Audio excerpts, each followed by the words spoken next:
A ver, imaginemos por un segundo la siguiente situación clínica.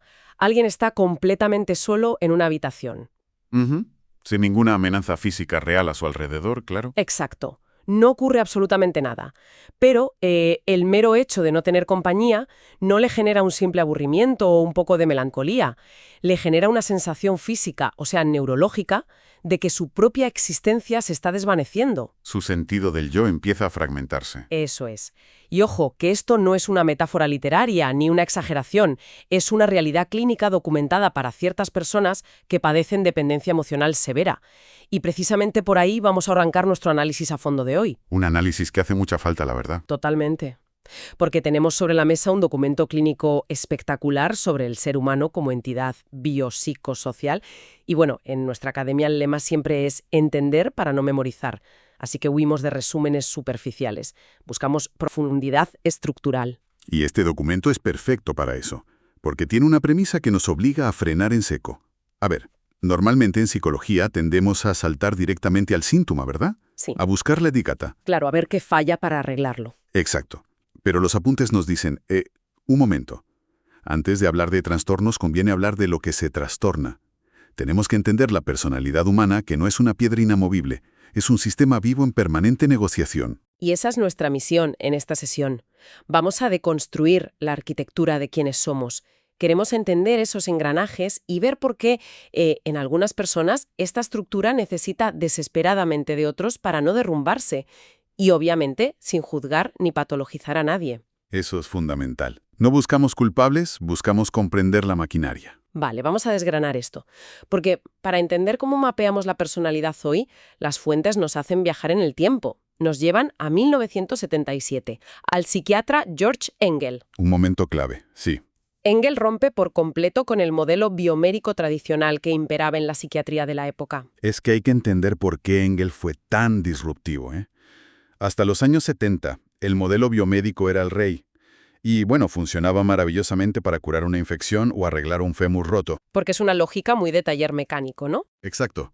Hay un fallo mecánico, lo identificas, lo extirpas o lo medicas y listo. El problema es que la psiquiatría intentó copiar ese modelo lineal. O sea, asumían que si alguien tenía un trastorno mental, debía haber una única lesión biológica en el cerebro y ya está. Ya, pero a ver, el cerebro es un órgano físico. O sea, si hay un desequilibrio de neurotransmisores, no estamos ante un fallo mecánico puro y duro. Esa es la trampa del reduccionismo. Sí, es físico, pero es el único órgano que cambia su estructura física basándose en las experiencias. O sea, Engel introduce este modelo biopsicosocial para dejar claro que no somos solo biología. Son 3 dimensiones, ¿verdad? Eso es, 3 dimensiones inseparables. La biológica, que es la materia prima, tu genética o si de bebé eras más irritable. La psicológica, que es cómo moldeas esa información en tu mente. Y la social, que es el entorno, tu familia, tu cultura. Y no van por separado. Para nada. Chocan, interactúan y se modifican constantemente. A mí para visualizar esto se me ocurre la analogía del acople de sonido. O sea, es como cuando acercas un micrófono a un altavoz. Se crea un bucle que se retroalimenta y cada vez hace más ruido, ¿no? Es un ejemplo perfecto. Y fíjate, si lo aplicamos al caso clínico que mencionan las fuentes, lo vemos clarísimo. Imagina un niño que nace con una vulnerabilidad biológica. O sea, un sistema nervioso muy reactivo a la ansiedad. Vale, ¿su base biológica? Exacto. Y este niño crece con un padre emocionalmente impredecible o ausente. Ese es el factor social. O sea, un entorno que no le da seguridad. Eso es. Pues para sobrevivir a ese entorno, el niño desarrolla una hipervigilancia extrema. Está siempre alerta. Esa es su respuesta psicológica. Pero claro. El bucle se cierra. Exacto. El bucle se cierra. Esa hipervigilancia mantiene activado su sistema de estrés biológico constantemente. Y esa biología alterada hará que de adulto perciba cualquier relación social futura como una amenaza, lo cual generará más hipervigilancia. Se autoperpetúa. Uf, es que es una maquinaria implacable. Pero a ver, si la biología, la mente y la sociedad están en este bucle, ¿cómo hace el cerebro psicológicamente para procesar todo esto sin fundirse los plomos? Bueno, ahí es donde los apuntes introducen el concepto de los esquemas cognitivos. Ya. Las famosas gafas invisibles con las que vemos el mundo. Aunque, la verdad, la metáfora de las gafas se me queda un poco corta. Es muy de psicología pop, sí. Sí. Leyendo los textos a fondo me parece mucho más exacto pensar en los esquemas como el algoritmo de texto predictivo del móvil. Ostras, esa analogía me gusta mucho más, porque lo que resulta fascinante aquí es que el cerebro necesita ahorrar energía a toda costa. Solo pesa un 2% de nuestro cuerpo, pero consume el 20% de nuestra energía. Es un devorador de recursos. Totalmente. O sea, no puede permitirse el lujo de analizar cada interacción social desde cero, así que crea heurísticas, plantillas mentales. Su propio texto predictivo, si el niño tuvo interacciones cálidas con su madre, el esquema predice que el mundo es seguro, o sea, mi madre está disponible. Exacto. Pero si las interacciones fueron frías o impredecibles, el esquema que se graba a fuego es las personas que quiero pueden desaparecer en cualquier momento. Pero a ver, yo aquí tengo una objeción importante. O sea, todo el mundo tiene manías, rutinas o ideas fijas. ¿En qué momento exacto este esquema predictivo, que es útil, se convierte en una trampa patológica? Ah, la delgada línea roja. Pues la clave, según los apuntes, está en diferenciar la flexibilidad de la cristalización, o sea, la rigidez. Ujú. Un esquema sano es flexible. Volviendo a tu ejemplo del móvil, si el teclado predictivo te sugiere una palabra que no es, tú la corriges y el algoritmo aprende, ¿no? Claro, se adapta al nuevo contexto. Pues un esquema cognitivo flexible hace lo mismo. A lo mejor tuviste una mala experiencia en la infancia, pero si luego tienes una pareja segura y amigos leales, tu cerebro actualiza el esquema. Y en la dependencia patológica. El esquema se cristaliza, se vuelve de piedra. El miedo al abandono es tan terrorífico que el cerebro prefiere aferrarse a su predicción catastrofista antes que lidiar con la incertidumbre de cambiar. O sea, en la tabla 2.1 de los apuntes lo contrasta literalmente. Sí, lo tengo aquí. Dice, un esquema flexible sería, valoro el apoyo de los demás. Y el rígido, fíjate en la literalidad, es sin el apoyo de alguien soy incapaz de funcionar. Lo aplican a la pareja, a los amigos, al jefe, a todo el mundo. Y aquí es donde la cosa se pone realmente interesante, porque estos esquemas tan rígidos no flotan en el aire, no. Están metidos en una estructura mucho más grande. Es hora de mapear la personalidad al completo. Vamos a ello. En SciMap nos gusta visualizar las cosas para entenderlas, así que propongo usar la metáfora de construir un edificio. O sea, tendríamos los cimientos, la estructura interna y la fachada. Es una forma excelente de ver el modelo de capas que explican las fuentes. Empecemos por abajo, por el subsuelo. El primer nivel, los cimientos. Es el temperamento. Lo puramente biológico. Exacto. Es lo que traemos de serie. Es hereditario. Hablamos de los umbrales de ansiedad, del nivel de activación de tu sistema nervioso, el famoso neuroticismo. Pero ojo, que esto hay que dejarlo clarísimo a quien nos escucha. Tener unos cimientos más sensibles, o construir en zona sísmica, digamos, no es una sentencia de muerte para el edificio. No, no, para nada. Es una vulnerabilidad, sí, pero no dicta el destino de la obra. Porque luego viene la segunda capa, las vigas y muros de carga. Y eso es el carácter. Lo que forja la vida. Exacto. Esto ya es psicológico y de aprendizaje. Se forma sobre todo en la infancia y adolescencia. Aquí es maleable y aquí es donde viven esas creencias nucleares de las que hablábamos. O sea, una viga puede ser la creencia soy competente que fomenta la autonomía. O por el contrario, una viga podrida que diga necesito a alguien más fuerte para sobrevivir, que nos lleva a la dependencia. Y finalmente encima de todo eso está la tercera capa. La fachada. La identidad, eso es. La identidad es puramente social. Es quienes creemos ser y cómo nos proyectamos. Pero para que esta fachada no se caiga, requiere dos cosas. Coherencia interna, que te la da tu carácter, y validación externa, que te la da la sociedad. Y justo en este punto es donde el documento sobre pacientes dependientes te deja sin palabras.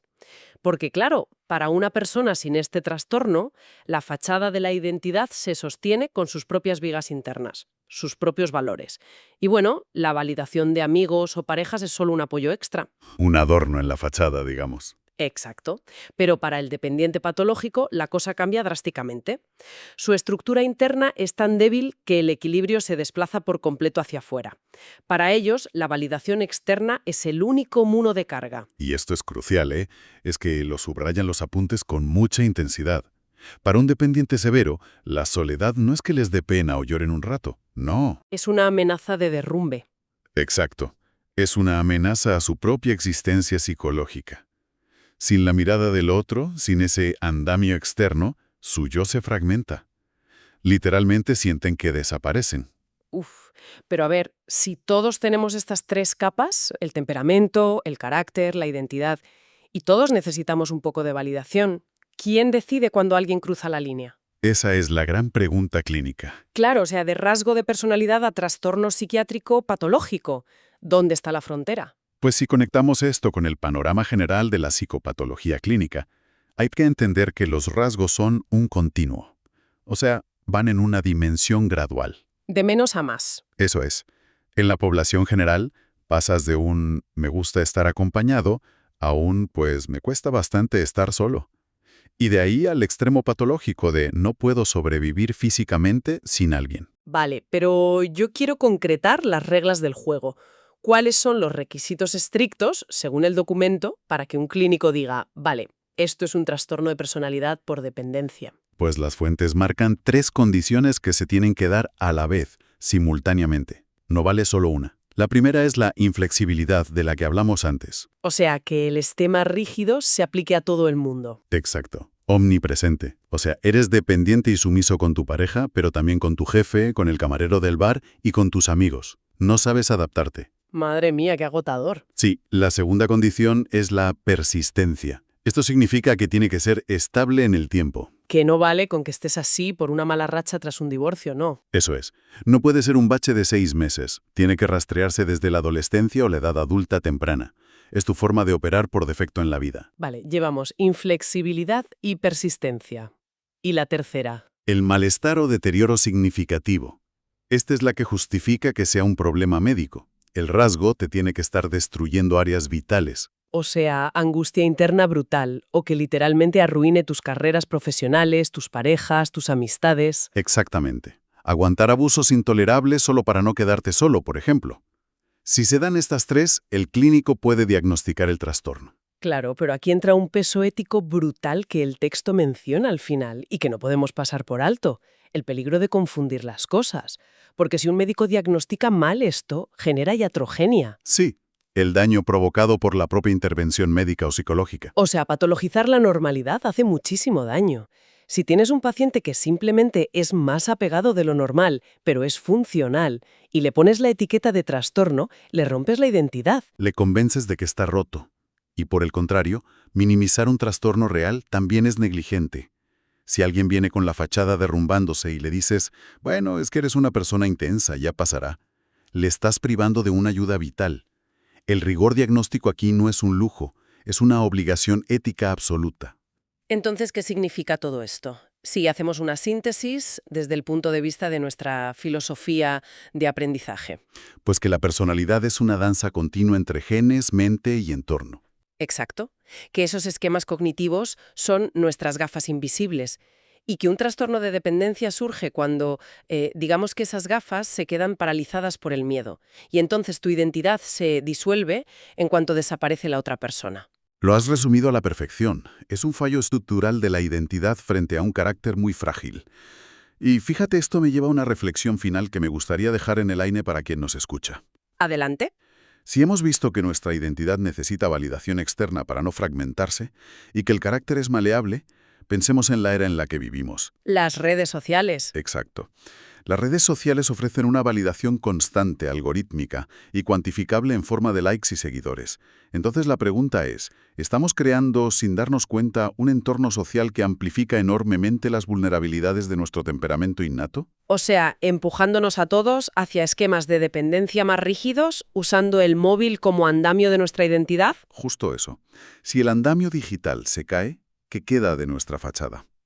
Es un enigma sobre el que vale la pena reflexionar muy seriamente. Desde luego que sí. Es un tema que da para otro análisis entero. Muchísimas gracias por acompañarnos en esta inmersión profunda a deconstruir la mente humana con este nivel de detalle. Y ya sabéis, seguid cuestionando siempre esas gafas invisibles con las que miráis vuestro propio mundo. Hasta la próxima.